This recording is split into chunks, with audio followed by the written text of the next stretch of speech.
ប្រពន្ធដ៏ស្រស់ស្អាតរបស់បុរសអ្នកមានម្នាក់បានងើបចេញពីទឹកដែលធ្វើឲ្យអ្នកចិត្តខាងវ័យក្មេងឈ្មោះយ៉ាកចាប់អារម្មណ៍ភ្លាមគាត់បានមើលរាងដ៏ស្រស់សង្ហារបស់នាងផ្លាស់ទីនៅចំពោះមុខគាត់ហើយព្យាយាមរក្សាភាពជាសុភាពបុរស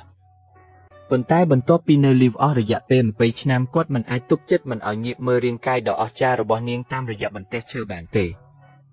ខណៈពេលដែលគាត់ហៀបនឹងសម្លឹងមើលប្តីអ្នកមានរបស់ស្ត្រីនោះក៏ស្រាប់តែលេចមុខមកយ៉ាកប្រញាប់ងាកចេញមុនពេលគាត់អាចពន្យល់បានស្ត្រីនោះបានថាប្តីរបស់នាងហើយចាក់ចេញទៅទិដ្ឋភាពដ៏រំភើបនេះស្ទើរតែធ្វើឲ្យយ៉ាកបាត់បង់ការគ្រប់គ្រង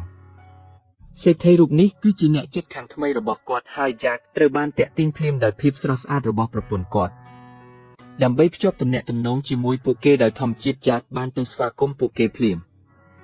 ដោយដឹងថាពួកគេមានទូកក្តោងខូចយ៉ាកដែលមានជំនាញខាងទូកបានស្ម័គ្រចិត្តជួសជុលវាដោយឥតគិតថ្លៃបំណងតែមួយគត់របស់គាត់គឺចង់ឃើញប្រពន្ធដ៏ស្រស់ស្អាតនោះឲ្យបានញឹកញាប់យប់នោះដោយនៅម្នាក់ឯងនឹងរស័ព្ទរសយ៉ាកមិនអាចឈប់ស្រមើស្រមៃអំពីនាងបានទេគាត់បានទៅបង្អួចម្ដងទៀតហើយរាងដ៏ល្អឥតខ្ចោះរបស់នាងបានធ្វើឲ្យការស្រមើស្រមៃរបស់គាត់កាន់តែឆ្គុន